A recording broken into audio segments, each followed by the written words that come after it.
Black Ops 2 versus Black Ops 3. This is actually a way harder comparison than I thought it was going to be. Because if you just asked me which Call of Duty is better, my first reaction would probably be Black Ops 2. Then I actually started thinking about everything Black Ops 3 did right. The multiplayer was insanely fun, the weapon variety was great, the mastery grind was addicting. And then there's zombies. Black Ops 3 might have the strongest zombies argument of Call of Duty ever made. So I don't want to just pick whichever game gives me the more nostalgia. I want to actually compare these two.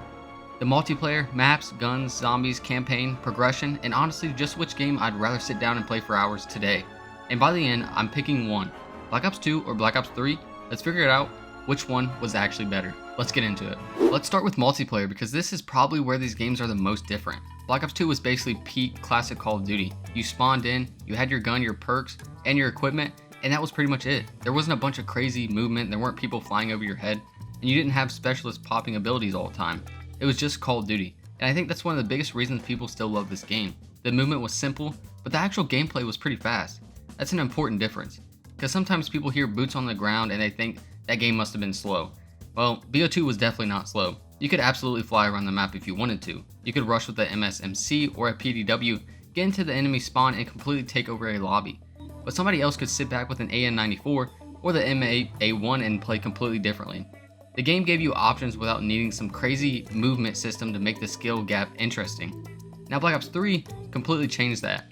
You had wall running, boost jumping, sliding. You could basically chain movement together around the entire map. And I know some people hated that era of Call of Duty, but BO3 did advance movement extremely well. Once you actually got good at the movement, it felt amazing. You could boost jump around a corner, hit somebody mid-air, wall run into another fight, slide around another player. There was a legitimate skill gap there, and that's what makes this comparison difficult. Because I think BO2 has the better Call of Duty movement, but I think BO3 has the more mechanical and interesting movement. If that makes sense.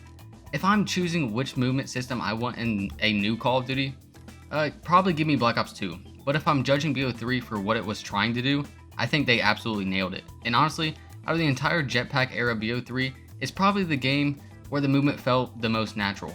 It wasn't just there as a gimmick, the maps were actually designed around it. You had routes that required wall running. You could challenge people from completely different angles. You could escape gunfights in ways that weren't possible in BO2.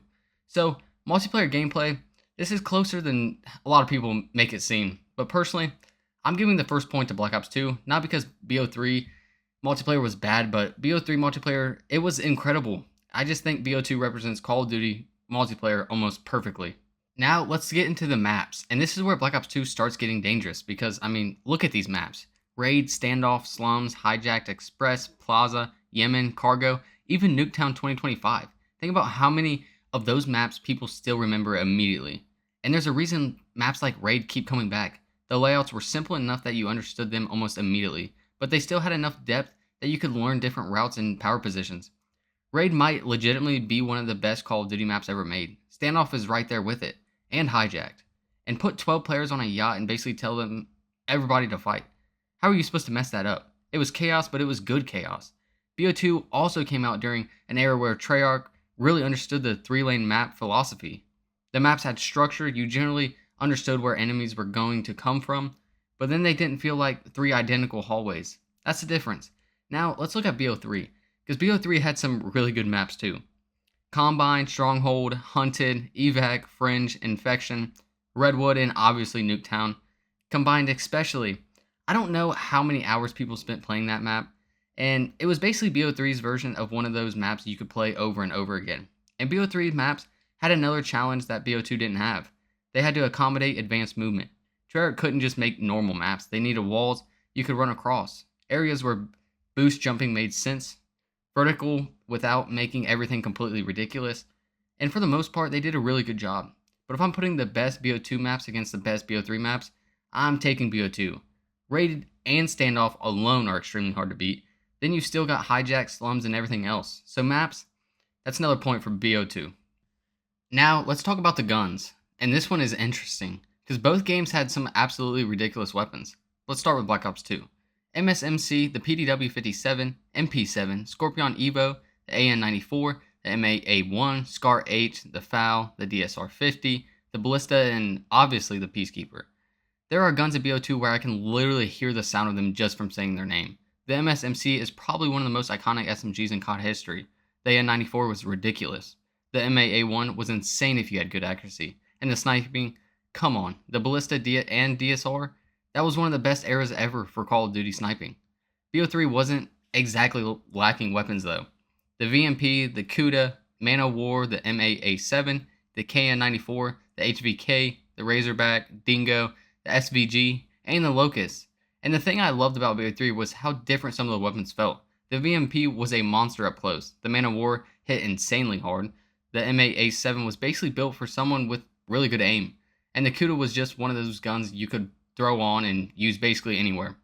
And then BO3 had all the DLC weapons, which this is where we have to talk about the supply drops, because BO3 had some awesome DLC weapons. The problem was getting them. You could watch somebody using a gun that looked insanely fun, then open supply drops and get a calling card, another calling card, some random cosmetic, and another cosmetic. Meanwhile, the gun you actually wanted was buried inside the supply drop system. And that hurts BO3 here, which I kind of like the supply drops, because I liked not knowing what I was going to get and you had something to chase for. But Black Ops 2 weapons system just felt cleaner, and BO2 guns are probably more iconic overall. If you show somebody the MSMC and AN-94 or Ballista, they know exactly what game you're talking about. So I'm giving guns to BO2, but this one is very close. Now let's talk about the creative class and the progression. This is something I think people forget about in Black Ops 2. The Pick 10 system was incredible. Instead of forcing you into the exact same class setup every single time, BO2 basically gave you 10 points and said, look, build whatever you want. Don't want a secondary? Don't use one. Want extra attachments? Use a wild card. Want more perks? Use a wild card. Want to run around with almost nothing? Go ahead. It gave you freedom without making the system overcomplicated. And that became one of those features where you're sitting and you're thinking, why did Call of Duty ever move away from this? But BO3 actually kept the Pick 10, which was definitely the right decision. So the class systems are fairly similar, but BO3 added another huge part of multiplayer, the specialists. And specialists are probably one of the most controversial things in this entire comparison. Because they were fun. I'm not going to pretend they weren't. The Purifier, Gravity Spikes, War Machine, Tempest, and the Annihilator. Getting your specialist weapon and completely taking over a fight was awesome, but it also introduced situations where somebody could get a powerful ability without necessarily earning it in the same way they would earn a high-level streak. And depending on who you ask, that's either part of what made BO3 fun or one of its biggest problems. Personally, I like the specialists in BO3. I don't necessarily want them in every Call of Duty, but for that game, they worked. Then you got the actual grind, the prestiging weapon camos, Dark Matter. This is where BO3 deserves a lot of credit. Dark Matter was a huge reason to keep playing. You'd finish one weapon, move on to another, slowly working your way through everything. And when you finally unlocked it, it actually felt like you accomplished something. BO2 had Diamond, which was also amazing, and honestly, BO2 Diamond is still one of my favorite mastery camos. But if we're talking about the overall multiplayer grind, I'm actually giving this round to BO3. BO3 gave us a lot to chase. Now, let's talk about zombies. And this is where BO3 fights back, because multiplayer has almost gone Black Ops 2's way, but zombies, this is completely different. Black Ops 2 Zombies gave us some incredible maps like Mob of the Dead, Origins, Buried, and yes, it also gave us Transit and Die Rise. BO2 Zombies is weird because the highs are really high. Mob of the Dead is still one of the greatest zombies maps ever. Origins completely changed what people expected from zombies. And Buried was incredibly unique.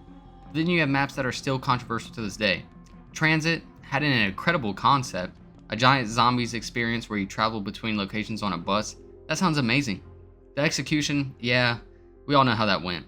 Then you get to Black Ops 3, Shadows of Evil, The Giant, Horizon Jack, Grodd Krovi, Revelations, and then the Zombie Chronicles. You have Kino der Toten, Ascensions, Shangri-La, Moon, Origins, and more.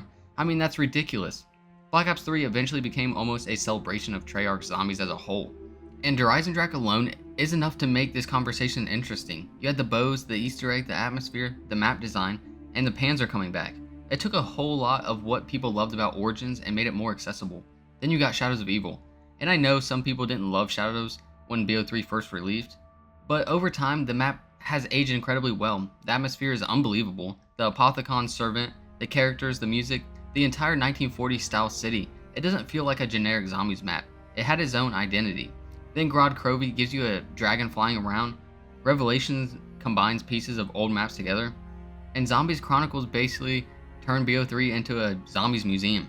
So if we're judging the entire zombies experience available in each game, I don't really know how you don't give this to BO3. BO2 has some of my favorite individual maps, but BO3 has a better overall zombies package. So which one would I rather play today? Black Ops 2 wins multiplayer for me. It wins maps, it wins guns, the score streaks are better, and it absolutely wins campaign because we all know the BO3 campaign was not very good. But BO3 wins progression for me, and it wins zombies. But here's the thing, those categories aren't all equal because BO3 zombies is such a massive advantage. If somebody told me you can only play zombies from one of these games for the rest of your life, I'm choosing Black Ops 3 all day. There's just way too much content. But if somebody said you can only play one of these two Call of Duties games, then I'm choosing Black Ops 2. I don't even think it's purely nostalgia. Black Ops 2 just did almost everything right. The maps were great, the weapons were memorable, the streaks were fun, the campaign was actually very good. Zombies had some incredible maps. The multiplayer was simple enough that anybody could understand it, but competitive enough that you could spend hundreds of hours getting better. And that's what I think Call of Duty is supposed to be. BO3 might actually have the better zombies mode. It might have the better grind, and I completely understand somebody choosing BO3. Honestly, if BO3 had boots on the ground movement, this conversation might be completely different. But when I think of Call of Duty at its absolute best, I'm thinking of Black Ops 2. I mean, Raid, Standoff, the MSMC, AN-94, Ballista, the Lodestar, Dogs, Swarm, Mob of the Dead, Origins, League Play, the Diamond Camo. There's just too much. So my winner is Black Ops 2, but I want to know what everybody else thinks because I feel like this could actually be pretty split. Black Ops 2 or Black Ops 3? And don't just tell me which one you pick, tell me why. Because I already know somebody is going to tell me I'm completely wrong for not choosing BO3 just because of zombies. And honestly, I get it. But if I had to only keep one, I'm keeping Black Ops 2. And it's not going anywhere. So that's going to be today's video. I hope you guys enjoyed. Let me know down in the comment section what you guys think is the right answer. And peace out.